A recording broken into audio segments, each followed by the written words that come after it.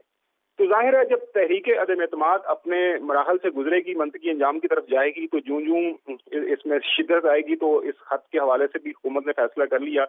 کہ شاید وہ پہلے ان کو شک ہو کہ یار یہ بات کیسے ہو سکتی ہے, لیکن جب ڈٹرمن ہو گیا کہ یہ سارا کچھ اسی طرح ہو رہا ہے جس طرح اس خط کے اندر بقول prime minister of the day کہ وہ یہ سارا جس طرح ایک اس کے اندر پورا ایک پلان بتایا گیا ہے اسی کے تحت یہ سارے معاملات آگے بڑھ رہے ہیں, تو پھر انہوں نے مناسب سمجھا ہوگا اس کو شیئر کر لیا جائے. اگین دوبارہ سے بات دہراتا چلوں کہ اب دیکھنا یہی ہے کہ یہ خط ہے کیا, اس خط کے اندر کیا ہے, کہاں سے آیا ہے. بالکل ٹھیک ہے, آج پتہ چل جائے گا, وزیر اعظم شیئر بھی کرنے جا رہے ہیں. حبیب صاحب آپ کی جانب آنا چاہوں گا, کوئی بھی معاملہ ہو ٹائمنگ بڑی زیادہ امپورٹنٹ ہوتی ہے اور یہ بھی کہا جاتا ہے کہ اگر وزیر اعظم صاحب جو فیصلے اب کر رہے ہیں پہلے فیصلے کر لیتے تو شاید پنجاب میں حالات اتنے خراب نہ ہوتے جتنے اب تھے. یہ بتائیں گا کہ اگر اس خط کو بھی پہلے شیئر کر لیا جاتا, آج چونکہ فیصلہ کیا جا رہا ہے, کل اجلاس ہونے جا رہا ہے, کل سے تحریک عدم اعتماد پر بحث شروع ہو جائے گی, تو اگر یہ وزیر اعظم پہلے شیئر کر لیتے تو کیا مختلف ہوتے حالات؟ دیکھیے پھر تو حالات کافی مختلف ہو سکتے تھے. یہ بات درست ہے کہ 7 تاریخ کو خط آتا ہے اور 8 تاریخ کو عدم اعتماد پیش کی جا سکتی ہے, تو لیکن کی جاتی ہے, لیکن یہ خط 9 تاریخ کو بھی تو شیئر کیا جا سکتا تھا, یہ 10 تاریخ کو بھی شیئر کیا جا سکتا تھا, یہ ان 14 دنوں کے درمیان شیئر کیا جا سکتا تھا جب اسمبلی میں قرارداد, ابھی اسمبلی کا اجلاس نہیں بلایا گیا تھا. تو لہٰذا یہ سارے معاملات ایسے ہیں کہ جن کے اوپر سوالات اٹھتے ہیں. بیسیکلی یہ جو ڈیلے ہے, یعنی خط کی آمد اور پھر خط کا اظہار کیا جاتا ہے 27 تاریخ کو, یعنی یہ جو 20 دن بیچ میں آئے ہیں, یہ 20 دن بڑے اہم ہیں. نو ڈاؤٹ اس خط کی ویراسٹی کو چیک کرنے کے لیے کچھ ٹائم لگے گا. اس خط یہ کہیں خط خدا نخواستہ کسی نے پاکستان کو غلط فہمی میں مبتلا کرنے کے لیے ایک سازش کے طور پہ تو نہیں لکھا کہ حقیقت میں ایسا کچھ نہ ہو. یہ سب چیزوں کو نو ڈاؤٹ چیک کرنے میں ٹائم لگتا ہے, لیکن وزیر اعظم اگرچہ یہ اشارے اپنی تقریروں میں دیتے رہے ہیں کہ ان کے خلاف جو کچھ ہو رہا ہے دراصل اس کے پیچھے کچھ باہر کی قوتیں بھی شامل ہیں, لیکن جب ایک ڈاکومنٹ آ چکا ہے, خواہ وہ ہمارے کسی سفیر کی اسسمنٹ ہے, میں اس بات سے قطع نظر کی کسی غیر ملکی کی طاقت کی طرف سے لکھا گیا ہے, کسی ایجنسی کی طرف سے لکھا گیا ہے, یا حتیٰ کہ ہمارے اپنے سفیر کی اسسمنٹ ہے, تب بھی یہ بہت امپورٹنٹ ہے کہ ہمارے جو بیرون ملک متعین سفراء ہیں وہ اتنے غیر ذمہ دار لوگ تو نہیں ہیں کہ وہاں پر ہونے والی باتوں کو سازش کے طور پہ نقل کر کے وزیر اعظم کو بھیج دیں کہ تاکہ وزیر اعظم کو ایک حقائق دل نشین سننے کا شوق ہے تو یہ سنا دیا جائے. ایسا نہیں ہوتا. تو ہماری اگر کسی سفیر کی بھی اسسمنٹ ہے تو بھی وہ بڑی امپورٹنٹ ہے, اور پھر اس کی ٹائمنگ بڑی امپورٹنٹ ہے کہ آخر 7 اور 8 کو کیوں ہوا. اور ظاہر ہے جب بھی کبھی کسی سازش کے تاروں کو پکڑے جاتے ہیں تو ہمیں ذہن میں رکھنا چاہیے کہ وہ بالکل آخر میں آ کے پکڑے جاتے ہیں. سازش کی ابتدا تو بہت اور طریقے سے ہوتی ہے نا, وہ ایک ڈرائنگ روم ڈسکشن سے بھی شروع ہو سکتی ہے, لیکن بہرحال وہ ظاہر ہے جب میچور ہوتی ہے تو تبھی پکڑی جاتی ہے. تو اب اس میں یہ اس خط کے مندرجات اور اس کے بنیادی طور پہ محرکات, آخر پاکستان سے کسی کو کیا چاہیے, یہ محرکات اب تک واضح نہیں, یہ سامنے نہیں. جی وہ محرکات سارے وزیر اعظم خود بتا رہے ہیں. جی حبیب صاحب آپ ساتھ ہی موجود رہیے گا. مجیب الرحمان شامی صاحب نے بھی ہمیں جوائن کیا ہے. شامی صاحب, وزیر اعظم آج سینئر صحافیوں کے ساتھ ڈاکیومنٹ شیئر کرنے جا رہے ہیں, کیا سمجھتے ہیں آپ اس خط کے مندرجات جو ہیں وہ سیاسی صورتحال پر کس طرح سے اثر انداز ہو سکتے ہیں؟ دیکھیں ابھی تو خط کے مندرجات ہمارے سامنے نہیں ہیں. ابھی خاور گمن صاحب بتا رہے تھے کہ وہ ان جرنلسٹوں میں شامل ہیں جن کو مدعو کیا گیا ہے, اور جو اسلام آباد میں مقیم ہے جرنلسٹ وہی ظاہر ہے کہ اس خط کے مندرجات معلوم کر سکیں گے. ہم تو یہاں لاہور میں بیٹھے ہیں, تو جب وہ خط جو وہ دیکھ لیں گے پھر ہم ان کی زبانی معلوم کریں گے کہ اس میں کیا ہے, تو پھر اس کا جائزہ لے سکیں گے.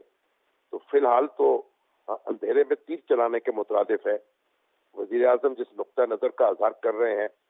تو ہمارے پاس کوئی ایسا سورس نہیں ہے کہ ہم ان کے دعوے کو مسترد کر سکیں, اور یہ بھی صورت نہیں ہے کہ جب تک دیکھیں نہ تو اس کے مندرجات کو تو اس معاملے میں کوئی اظہار رائے کر سکیں یا تیقن سے کوئی بات کہہ سکیں. تو وزیر اعظم نے پہلے تو یہ بات کہی تھی کہ بلکہ ان کے رفقا نے بات کہی تھی کہ وہ چیف جسٹس کو دکھا سکتے ہیں. اب یہ کہا گیا ہے کہ جرنلسٹوں کو دکھایا جائے گا, پھر وہ اتحادیوں کو بھی دکھا دیں گے خط, مگر جو نیشنل سیکورٹی کمیٹی ہے اس میں جانا چاہیے تھا, اس میں پیش کرنا چاہیے تھا تاکہ اس کا اچھی طرح جائزہ لیا جا سکتا. انہوں نے یہ راستہ اختیار نہیں کیا. بہرحال اگر وہ اخبار نویسوں کو دکھاتے ہیں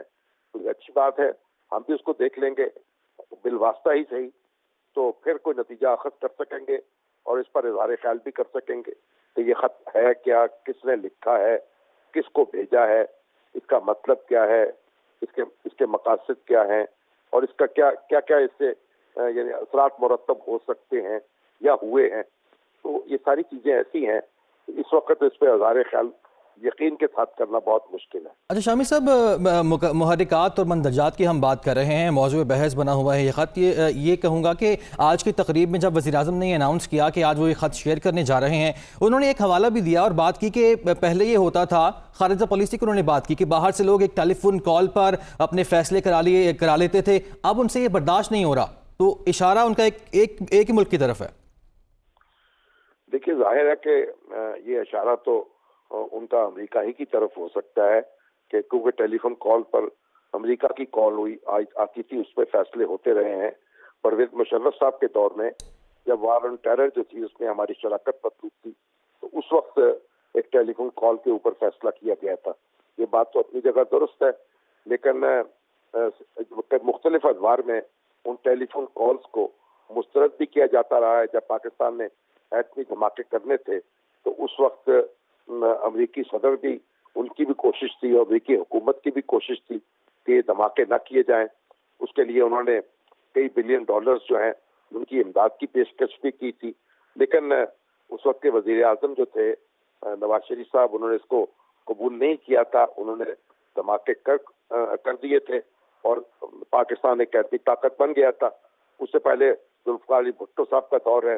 اس میں اگر آپ دیکھیں تو ایٹمی پروگرام جیسا پاکستان کا وہ زیر بحث رہتا تھا, اور امریکہ کا دباؤ تھا کہ وہ ایٹمی پروگرام ختم کر دیا جائے. تو ذوالفقار علی بھٹو صاحب نے اس پروگرام کو بھی ختم نہیں کیا تھا.